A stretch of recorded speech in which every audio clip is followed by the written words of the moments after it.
He looked her in the eyes and said, "I don't shake hands with staff." What he didn't know? That staff was about to pull $2 billion from under his feet. Amara Daniels entered the glossy glass tower with quiet confidence. She didn't wear diamonds or designer brands, just a clean gray suit, low heels, and a gold pin on her lapel that only the sharpest eyes would recognize. She walked into the executive conference room, where billionaire Charles Grant was preparing to pitch for a $2 billion investment. Amara wasn't his assistant, and she wasn't there to take notes. She was the lead investment officer of one of the most powerful funding groups in the country, a quiet giant behind dozens of tech empires. As she extended her hand to greet Charles, he looked her up and down with a half-smile and said, "I don't shake hands with staff." Then he turned and greeted the white junior associate standing behind her. A few people in the room froze.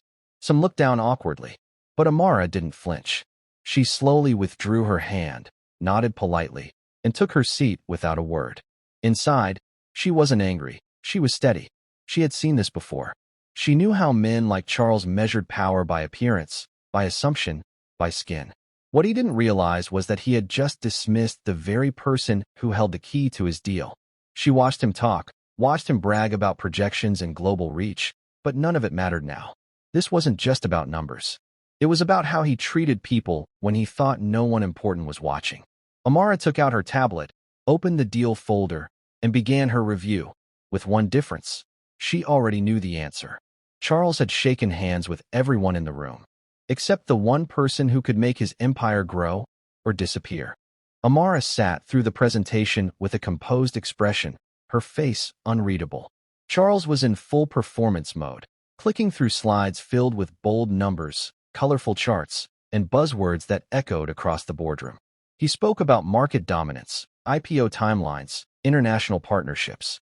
His voice was loud. His ego was louder. But Amara wasn't impressed. She'd heard it all before.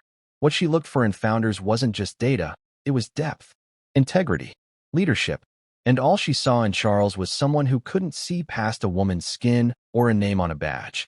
She noticed how he ignored her every time she asked a question, how he directed answers to the men in the room, even when she was the one who had asked. Still, she stayed quiet, writing notes, observing not just what he said, but how he carried himself. She watched how he interrupted others, dismissed concerns, and bragged instead of listening. By the time the presentation ended, her notes weren't about revenue or product, they were about risk. Leadership risk, brand risk, human risk. When the room finally fell silent, Charles leaned back in his chair, smiling proudly, as if the deal was already done. But Amara simply closed her tablet and stood up. "Thank you for your time," she said calmly. Charles barely nodded, already turning to shake hands with someone else. And just like that, the meeting was over. No one in that room realized what had just happened. But Amara had made her decision, not out of emotion, but out of experience. She didn't need to raise her voice or prove her worth. She had seen enough. And in her world, quiet decisions often carried the loudest consequences. Back at her office, Amara walked into the boardroom where a few senior partners from the fund were waiting. She didn't bring slides or a presentation. She didn't need to. These people trusted her judgment. They always had. She sat down, folded her hands, and spoke clearly. "I've reviewed the pitch. The numbers are solid, but I'm recommending we walk away. It's not the business. It's the leadership." The room went quiet. No one questioned her. They knew Amara didn't make decisions lightly. She explained what she saw, not just arrogance, but a culture built on ego. A man who couldn't respect people unless they looked like him. A tone-deaf leadership style that would be a liability down the line. "If he couldn't recognize who I was in that room, what else is he blind to?" she asked. One by one, the partners nodded. The vote was unanimous. They would pull the deal. $2 billion, gone in a single meeting. Not out of revenge, but out of principle. The official notice went out that same afternoon. Funding declined. Opportunity closed. No further details. No need for drama. Charles didn't even know yet. While he was probably still celebrating, the floor beneath him had already begun to crack. Amara didn't smile, didn't gloat. She just returned to her desk, opened the next file, and kept going. Because this wasn't personal, it was business. But it was also a reminder. In the world Amara worked in, power didn't need to speak loudly. Sometimes it moved quietly, efficiently, with purpose. And by the time people noticed what had happened, it was already too late. Charles had walked past a handshake and lost everything it was holding. Charles didn't find out about the pulled investment until 3 days later. He was boarding a private jet when his assistant handed him the email. It was brief, no explanation, no follow-up, just one cold line. Funding declined. Terms withdrawn. At first, he thought it was a mistake. He called the fund directly, demanded answers, but no one picked up. His emails went unanswered. When he finally reached someone on the phone, all they said was, "The decision is final." That was it. Charles was stunned. The $2 billion deal he had already announced, already counted on, already used to charm future investors, was gone. Word traveled fast. Within days, other investors grew nervous. Competitors smelled weakness. Some insiders started whispering about what had really happened in that boardroom.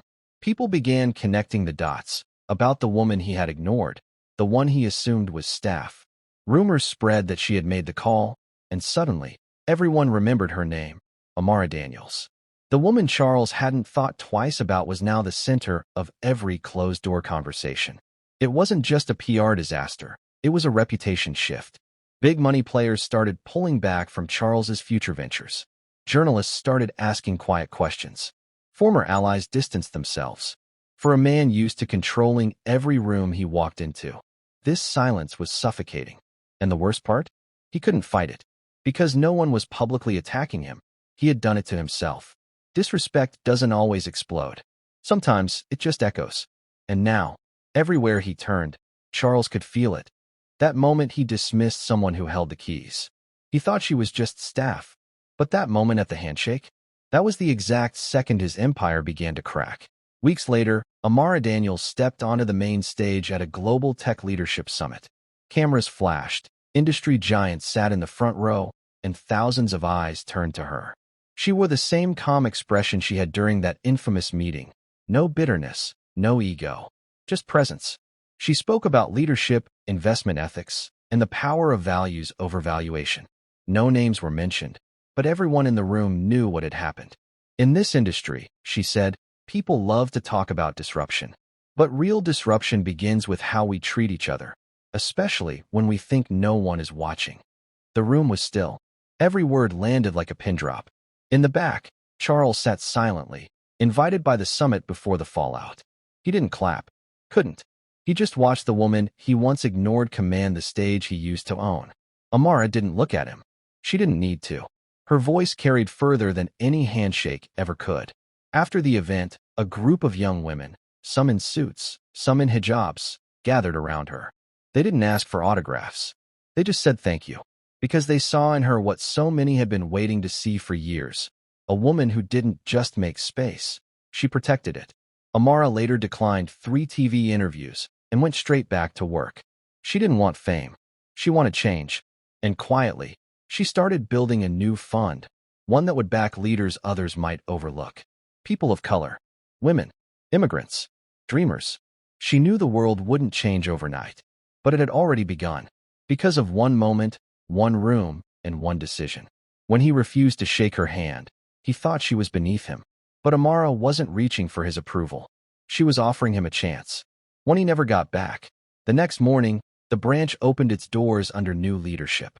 A fresh-faced interim manager greeted customers warmly, and the staff that remained carried themselves with a mix of relief and renewed purpose. The toxic energy that had once lingered in the air was gone, replaced by a quiet hum of productivity. Angela arrived shortly after opening, this time not as a customer, but as the official regional director overseeing multiple branches. Her heels clicked against the polished floor as every head in the room turned toward her. The few who had disrespected her days earlier were no longer there, replaced by professionals who valued every person who walked through the door. She approached the counter where she had been dismissed, running her hand along the smooth wood. The young teller behind the glass smiled nervously, unaware of the history in this spot. "Good morning, Miss Carter. How can I help you today?" Angela returned the smile. "Just here to make sure everything is running as it should," she said, her tone warm but firm. Customers nearby whispered her name, some recognizing her from the commotion earlier in the week. Before leaving, she addressed the staff, her voice carrying a message that was both a warning and an inspiration. Never underestimate the person standing in front of you. Kindness costs nothing, but arrogance can cost everything. As she stepped outside into the bright morning sun, she paused to watch the steady stream of customers entering the branch. The same building that had once shut its doors on her now operated under her command. With one last glance, Angela walked away, her head high, knowing she hadn't just changed a branch. She'd set an example for the entire company. The door closed behind her, but her impact was only just beginning.